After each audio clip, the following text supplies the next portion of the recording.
this model that is Surah Allah has scolded those persons who do not believe in Akhirah. And Allah has also scolded those persons who push away the orphans.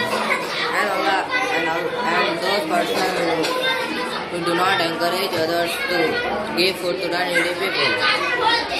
And Allah has also gave warning to those who offer prayer but without attachment. And Allah has also gave warning to those who do not help each other even a simple assistance.